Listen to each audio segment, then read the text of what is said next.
Topic है 3 column cash book. 3 column cash book को triple column cash book के नाम से भी हम जानते हैं।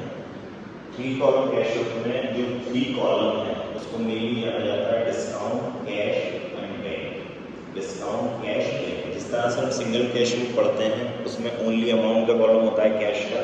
डबल कॉलम कैश बुक पढ़ते हैं उसमें डिस्काउंट और कैश का कॉलम होता है। 3 कॉलम कैश बुक पढ़ते हैं उसमें डिस्काउंट, कैश और बैंक का कॉलम होता है। यहाँ आपको 3 कॉलम देखने को मिलेंगे। First discount, second cash and third bank. ठीक है, ये जो 3 कॉलम कैश बुक है यहाँ पे सारे हर तरह के कैश ट्रांजैक्शन रिकॉर्ड किए जाते हैं। हर तरह का कैश ट्रांजैक्शन के होते हैं बेटा। तो कैश ट्रांजैक्शन का मतलब है कि कहाँ से बिजनेस में कैश आ रहा है और कहाँ बिजनेस में कैश जा रहा है।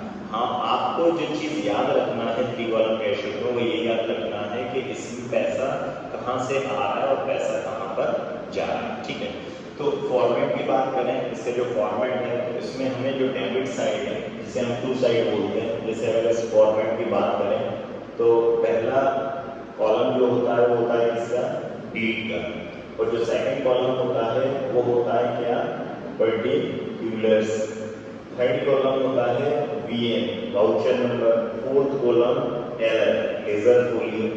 फिर नेक्स्ट होता है डिस्काउंट, इसके बाद आता है कैश और इसके बाद आता है बैंक। इस तरह से 3 कॉलम कैश बुक का डेबिट साइड है date, particular, VN, LF, discount, cash and bank. Again repeat करेंगे फिर से। Credit side date, particulars, VN, LF, discount, cash and bank.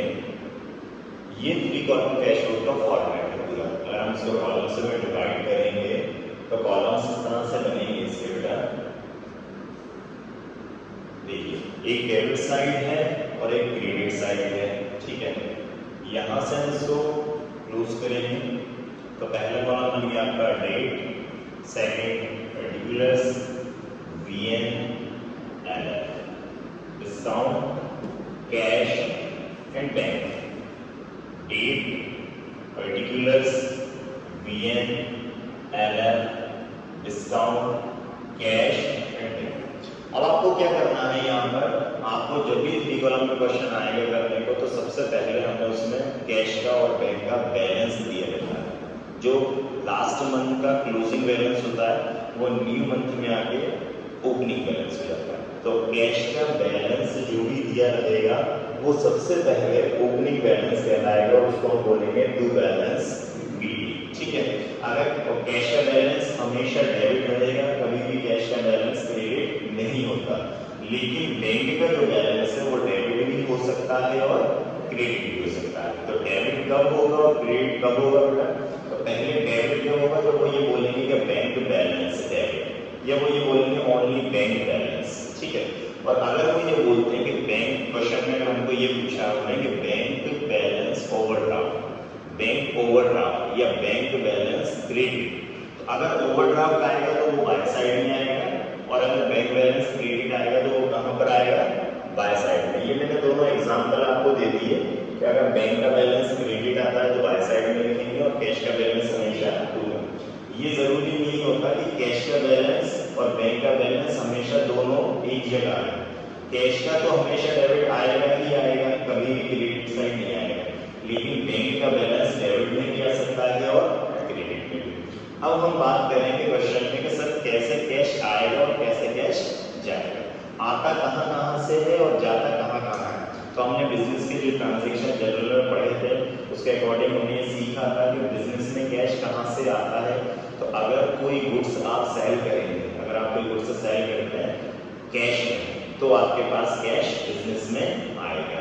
इसके अलावा आपको कोई पुराना डेटर है आपका जिसको आपने कभी गुड्स सेल किया था क्रेडिट में, अगर वो आपको कैश देगा तो हमारे पास पैसा आएगा। तीसरा, अगर हम कोई एसेट्स को सेल करते हैं, जैसे हमने फर्नीचर सेल करा, बिजनेस में मशीन सेल करी, तो वो पैसा कहाँ पर आएगा, डेबिट साइड में, टू साइड में। ठीक है, इसके अलावा पैसा कहाँ कैश कहाँ जाएगा, तो कैश कहाँ जाएगा, आपने कोई गुड्स परचेज किए, गुड्स अगर आपने परचेज किया तो कैश जाएगा।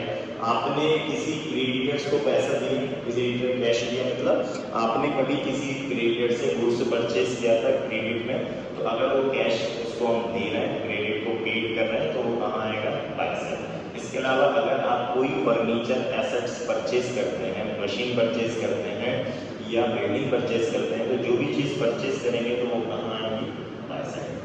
तो कैश आएगा तो टू साइड में और कैश जाएगा तो बाय साइड में, डेबिट और क्रेडिट, ये 3 कॉलम कैश हो गए। अब इसमें जो सबसे इंपॉर्टेंट चीज होती है वो होती है बेटा Contra entry. Contra entry, Contra entry जो चीज है वो 3 कंडीशंस में होती है कॉन्ट्रा एंट्री। अब देखिए आप 3 कॉलम कैश होता है, हमने ये सीख लिया कि कैश का बैलेंस कहाँ आएगा, बैंक का बैलेंस कहाँ आएगा। दूसरा हमने ये चीज देख ली कि कैश कहाँ कहाँ से आ सकता है, कैश कहाँ कहाँ जा सकता है। अब हमें जो तीसरी इंपॉर्टेंट चीज है वो है कॉन्ट्रा एंट्री। जनरली जो जितने भी ट्रांजैक्शन होते हैं वो एक तरफ आते हैं।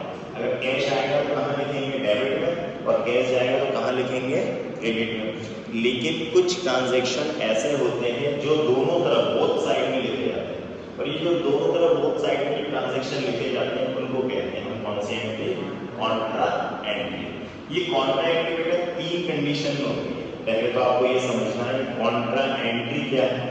तो कॉन्ट्रा एंट्री का मतलब ये है कि जब भी कोई ट्रांजैक्शन में, कोई भी एंट्री में, जनरल एंट्री में cash account debit to bank आए या bank account debit to cash आए, इन दोनों कंडीशन में ही कॉन्ट्रा एंट्री होती है। मतलब जिस एंट्री में cash account debit to bank या bank account debit to cash आएगा वहां हम कौन सी एंट्री करेंगे, कॉन्ट्रा एंट्री।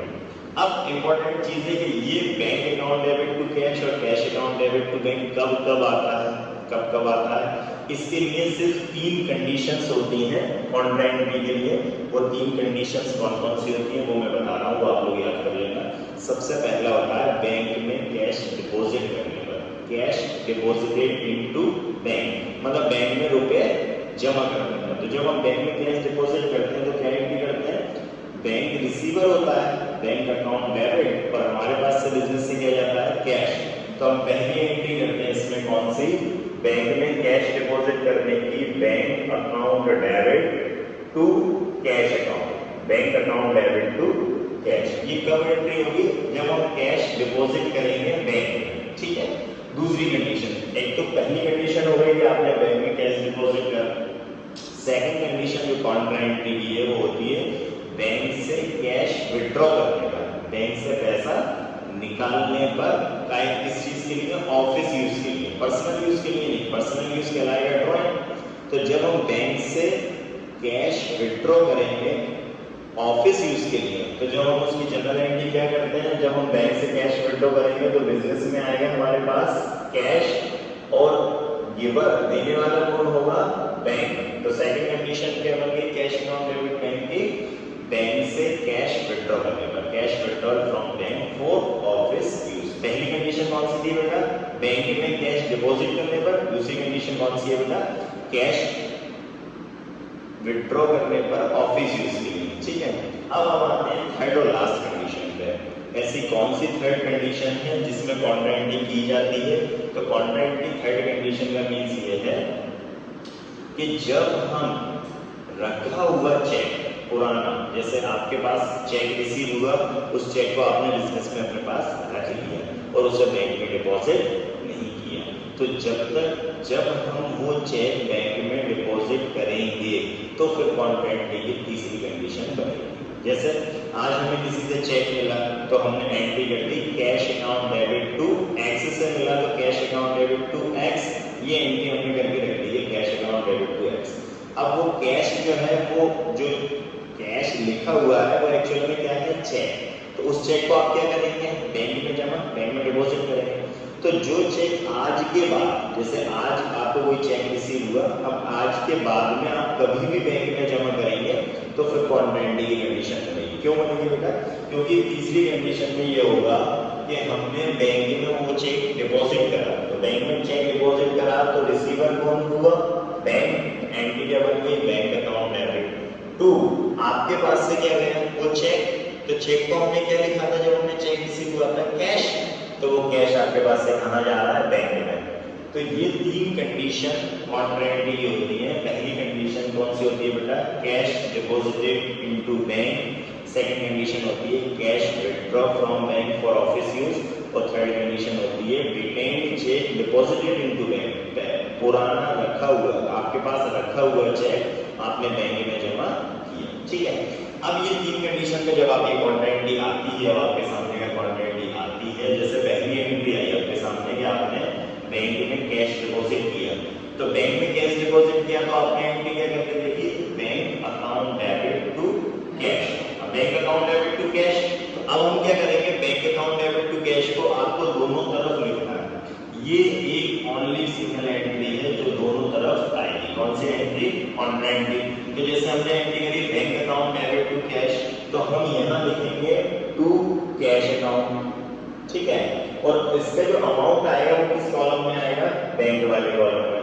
और यहाँ लिखेंगे हम बाय बैंक, और इसका अमाउंट जो आएगा वो किस कॉलम में आएगा? कैश वाले कॉलम में। और जो एलएफ का कॉलम है लेजर फोल्डिंग, इसमें बना दी जाएगी सी। ये सी किसको रिप्रेजेंट कर रही है? सी का मतलब एक तो आप चाहो तो ये मान सकते हो जनरल लैंग्वेज में कि कॉन्ट्रैक्टिव है इसलिए, लेकिन इसका अर्थ मतलब दूसरा है।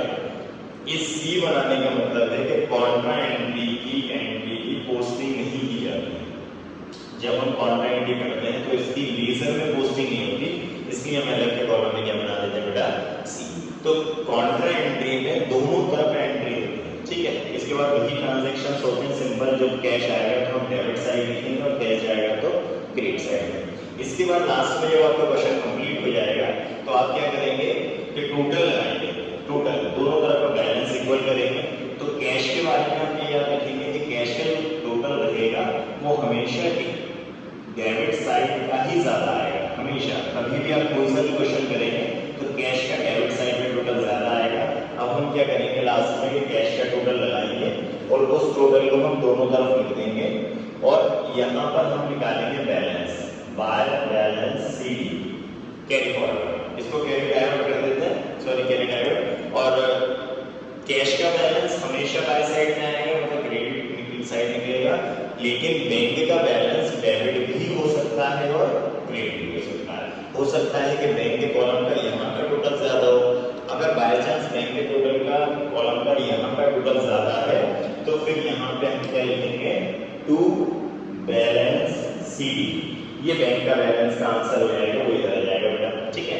तो कैश का हमेशा कहाँ पर आएगा? बाय साइड में, लेकिन बैंक का बाय साइड में भी आ सकता है और टू साइड में भी आ सकता है, ठीक है।